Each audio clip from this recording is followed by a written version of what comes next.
Hey everybody, and welcome to another video. In this video, I'm going to talk about a 30-day challenge that I set for myself to post twice a week and at least one short every single day for this entire month of January.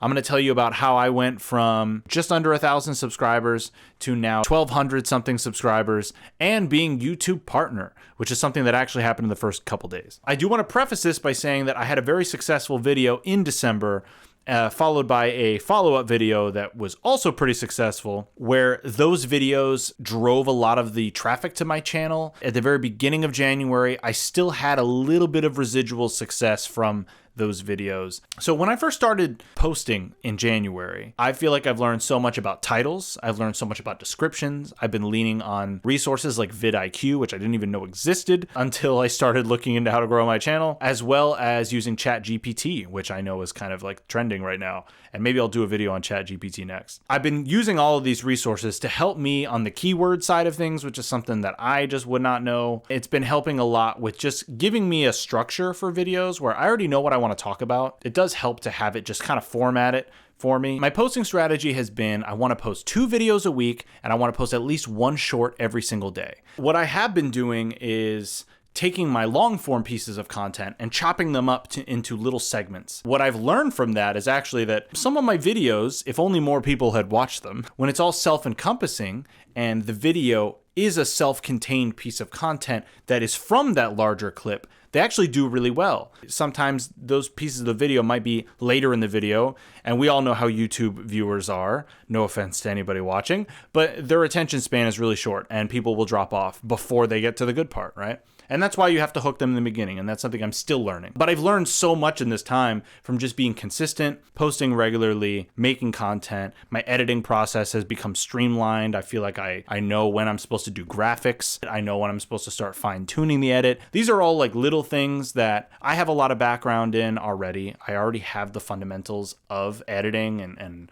shooting and lighting. These are things that I literally went to school for. I went into student loan debt for that are finally paying off for me. And if Joe Biden could pay off the rest of those loans, that would be great too. I got hairy legs and I've loved kids jumping on my lap. I've been posting regularly and that has helped a lot. My process of how I shoot videos now is I have an idea in mind. I have a general script. I freestyle it. I'm going to be honest. I don't write word for word anything. I have bullet points. I have general ideas on what I want to say. From doing a podcast for a long time, they were either interview style or they were Bill Burr style of me just going on and on and on for an hour. I learned a lot about talking in front of the camera and being comfortable in front of the camera. And I think that's why when you watch my videos, you'll see that I am comfortable here. I'm in my element right now, where I've put in time on this platform, but I never put it in the way that I am now.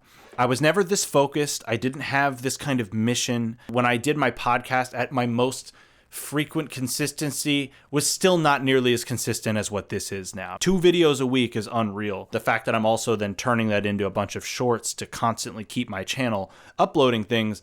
I mean, yeah, it's a lot more work and it's a lot more involved. I was never really putting this much production value into my videos though. I mean, a podcast is a very simple cut of whoever's talking. So A person, B person, and just kind of cutting between them. There's a lot of things that I learned in previous efforts that it was like riding a bike. I just picked it right back up when I was doing this. But there are things that I'm doing now that I was not doing before.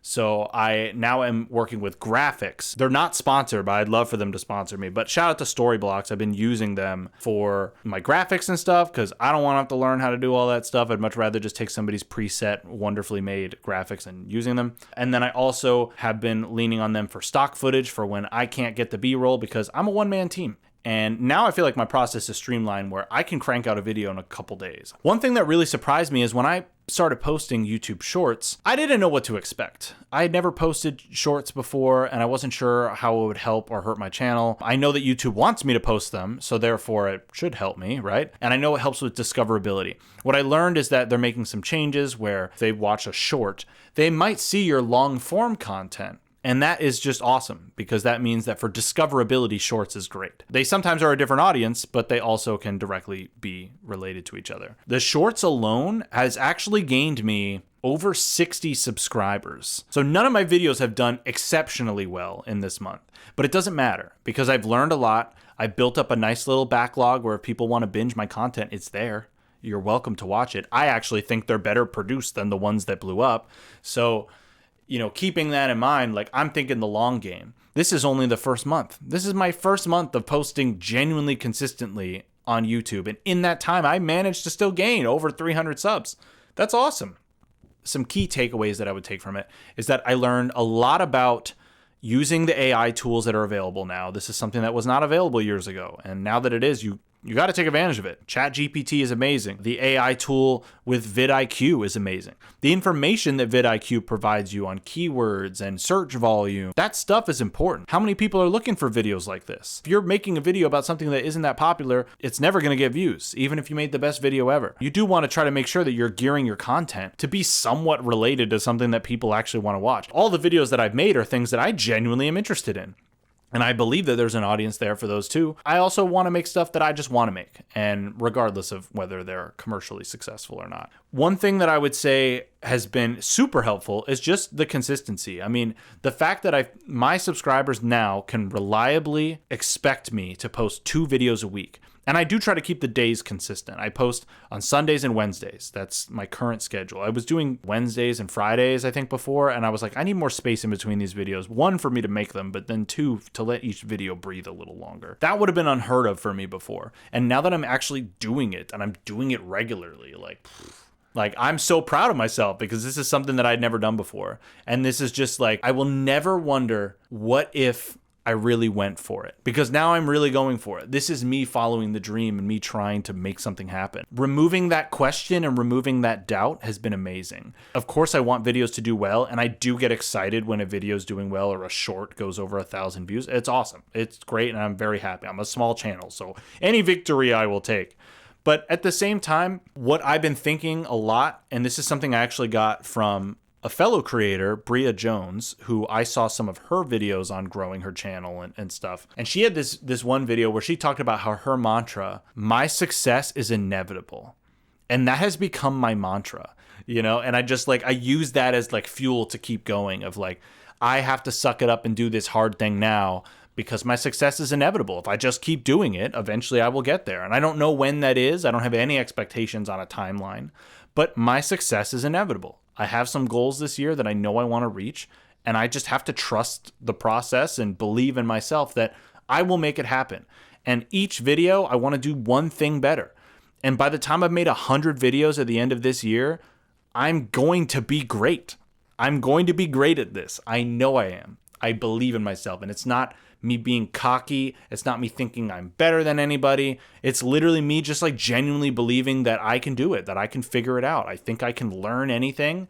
And I think if I put my mind towards something and truly put in the effort, and I put in the time and the consistency, as well as genuinely learning about strategy, you got to continually improve your strategy. I think with all of those things, I know I can reach 10,000 subscribers by the end of this year. I know it. I'm hoping that number's larger. I have a bigger goal than that.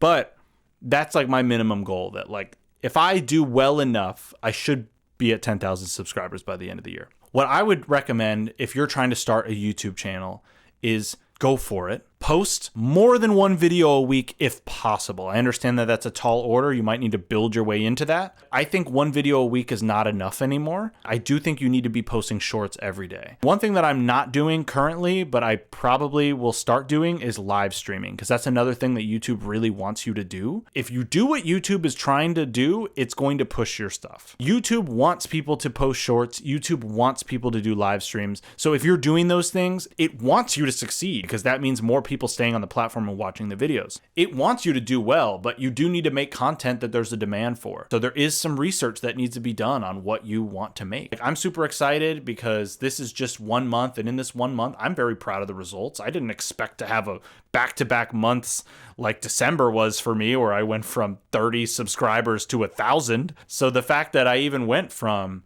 1,000 to now 1,200 something, like, that's a really good growth. I mean, if I had 0 and went to 200, I would be thrilled if I did that all in 1 month. I had an awesome video that really kind of grew the channel and gave me that spark and that inspiration that I needed to be able to take this seriously. Now, who knows what's going to happen in the next several months of me just continually getting better. And at the end of the day, I'm having a lot of fun. I'm not burnt out by this right now. So I need to ride this momentum while I still can, because I still work a full-time job. So I'm working essentially 2 jobs. I work like 80 hours a week now because I work 40 hours a week for work. And then I'm working another 40 hours a week doing this stuff, writing descriptions, uploading, all that stuff. It all adds up. And this is a full-time job. I don't want people to have the wrong idea. Like, you are definitely putting in a lot of work if you want to post as regularly as I did this month. But that being said, the proof is in the pudding. The results speak for themselves. And I feel like the amount of things that I learned that are going to make the next month of posting this many times a month, it's going to make it so much easier for me. I mean, I learned so many things that are going to just streamline my process now, where I really just kind of know how I need to do stuff. And that in and of itself is valuable, let alone the fact that I actually grew the channel as well. But even if I didn't grow the channel, if I just learned all of these lessons that I learned, totally worth it. I appreciate you all for watching. Thank you so much. Please like, subscribe, all that other good stuff. And if you like this video, go ahead and watch my last one where I talk all about psychedelics and I talk about how to have a safe, good trip. Peace out. Thank you.